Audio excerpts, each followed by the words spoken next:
Көбүнчө саясат болгондукка карата экономикабыз кескин түшүп кетти. Экономика көзүн түшүп кеткенден кийин биздин мынакей жергиликтүү элибизде ажырым болуп, кээ социалдык баягы незащётный слойлор абдан көбөйүп баратат.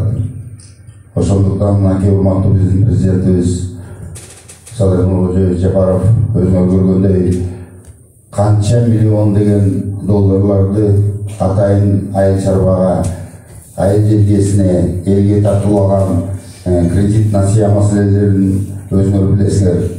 Банк аркылуу, микрокредитный компаниялар аркылуу элди абдан эле муктажга киргизип, кыйынчылыкка киргизип койгон убакыт болуп турду. Мынакей бүгүнкү күндө президентибиз биздин алдыбызга дагы өзү дагы аракетин кылып атат. Ошол эки акчанын баары элге жеткендей болсун деп.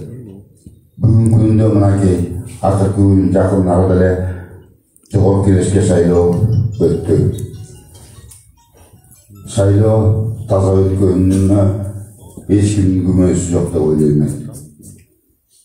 Мынакей мен өзүм областын жетекчи болуп туруп, мага президенттин бир эле заданиясы болду.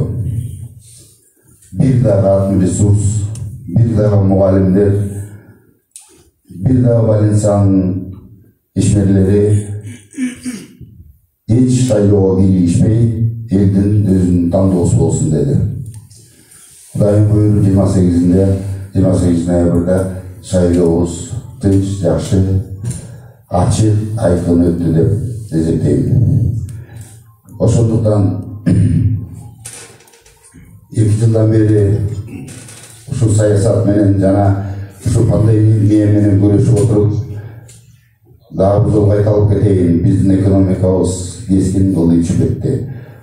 Азыр бүгүнкү күндө ар бир жерге, ар бир адамга, ар бир биздин жараныбызга муктаж болуп турабыз. Экономика салымга, чакан бизнестерди ачканга бул шарттарды мамлекет түзүп беребиз деп атат.